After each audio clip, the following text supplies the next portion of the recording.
वलक़द यस्सरनल क़ुरआन लिज़्ज़िक्र। तो आज हम बात करेंगे उन जानवरों के हवाले से कि कौन से ऐसे जानवर हैं जिसकी कुर्बानी करना जायज़ है। तो जो छोटे जानवर हैं जैसे कि बकरा, बकरी, भेड़, दुम्बा, इसकी कुर्बानी भी जायज़ है। इसी तरह गाय, बैल, भैंस, ऊँट की कुर्बानी भी जायज़ है, ये आप सब जानते हैं पहले से ही। लेकिन बात अब इसकी करेंगे कि इसमें कितने अफराद शरीक हो सकते हैं। जैसे कि छोटे जानवर हो गए भेड़, बकरा, दुम्बा, तो इसमें कोई अफराद शरीक नहीं होते, बल्कि हर एक फ़र्द अपनी तरफ से एक छोटा जानवर ज़िबा कर सकता है, उसकी कुर्बानी में यही जायज़ है। लेकिन बात आती है बड़े जानवर की, जिसमें है गाय हो गई, बैल हो गया, भैंस, ऊँट। तो ये बड़े जानवर जो होते हैं इसमें 7 तक अफराद शरीक हो सकते हैं। अगर एक जानवर में 7 अफराद शरीक होकर कुर्बानी करते तो उनकी तरफ से कुर्बानी हो जाएगी, बशर्त ये कि सबकी नीयत सवाब की हो, उनकी नीयत गोश्त खाने की ना हो। यानी इसलिए ना हो कि वो कुर्बानी इसलिए करे कि उनको गोश्त मिले, बल्कि उसकी नीयत में ये हो कि वो अल्लाह की राह में कुर्बान कर रहे, जो हुक्म उनको मिला है वो हुक्म की तामील कर रहे। अब बात करते हैं कि जानवर का कितने साल का होना ज़रूरी है, कि कितने साल का जानवर होगा तो उसकी कुर्बानी जायज़ है। तो जो छोटा जानवर है जैसे कि बकरा, बकरी, उसका 1 साल का पूरा होना ज़रूरी है। यानी जब 1 साल का होगा तो उसकी कुर्बानी जायज़ है। और दुम्बा है लेकिन वो 1 साल का नहीं है, लेकिन इतना फरबा है कि वो देखने में साल भर का मालूम हो रहा है, तो फिर उसकी भी कुर्बानी जायज़ है। अब बात करते हैं गाय, बैल, भैंस, इनकी क्या उम्र होनी चाहिए, कितने साल के होने चाहिए। तो ये भी 2 साल के, मतलब 2 साल की इनकी उम्र होनी चाहिए।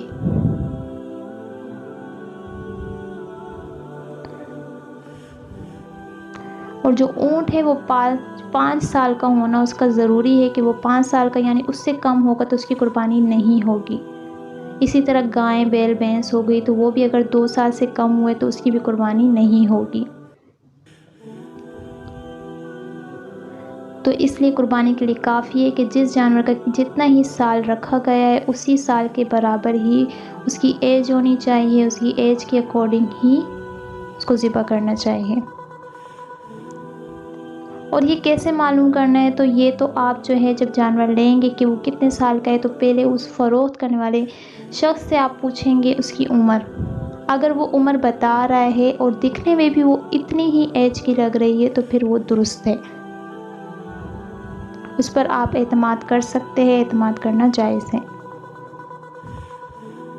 अब बात करते हैं इस हवाले से कि उसमें मतलब क्या क्या कमियां हो, ऐब हो तो जानवर कबूल होगा, यानी कुर्बानी उसकी कर सकते हैं। और अगर उसमें ज़्यादा ऐब है, जितना ऐब है उसके बारे में, कि अगर सींग उसकी क्या है, पैदाइशी तौर पर उसकी सींग नहीं है या आधी टूटी हुई है तो उसकी कुर्बानी कर सकते हैं या नहीं। तो अगर पैदाइशी तौर पर उसकी सींग नहीं है या फिर आधी टूटी हुई है तो उसकी कुर्बानी दुरुस्त है। लेकिन अगर उसकी सींग जो है ना वो जड़ से ही उकड़ गई है, जड़ से ही उसकी सींग नहीं है, जिसका असर जो है उसके दिमाग पर पड़ रहा है, तो उसकी कुर्बानी बिल्कुल भी दुरुस्त नहीं है। कुर्बानी अगर करना है ना तो बिल्कुल सही, जिसमें कोई ऐब और नुक्स ना हो।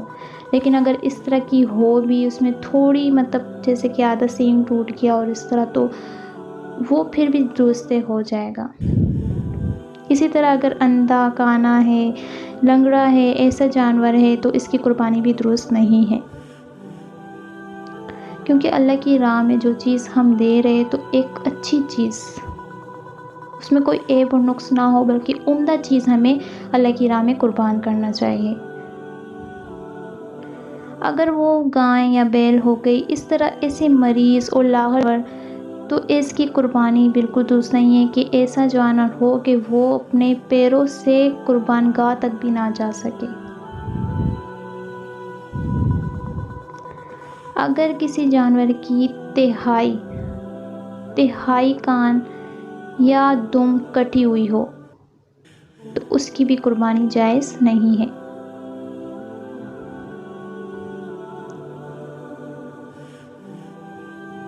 यानी तिहाई कान कटा हो, तिहाई से ज़्यादा, ठीक है, तिहाई से ज़्यादा हो या तिहाई से ज़्यादा उसकी कान कटी हो या दुम कटा हो तो उसकी कुर्बानी जायज़ नहीं है।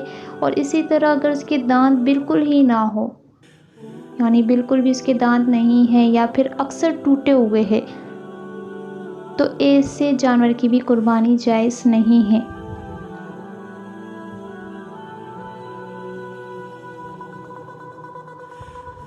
और इसी तरह अगर कोई जानवर ऐसा है जिसकी पैदाइशी तौर पर ही बिल्कुल ही उसके कान ही नहीं है,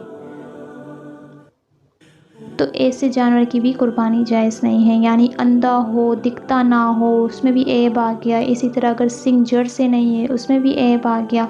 अगर उसके दांत जो है बिल्कुल ही नहीं है या ज़्यादा दांत नहीं है, बस 1-2 है, तब भी उसकी भी जायज़ नहीं है, क्योंकि उसमें ऐब आ गया ना। जो जिस चीज़ में ऐब आ गई तो हम कैसे अल्लाह की राह में कुर्बान कर सकते हैं। हमें अल्लाह की राह में उम्दा चीज़ कुर्बान करनी चाहिए, उम्दा से उम्दा जितनी हमारी वुसअत है।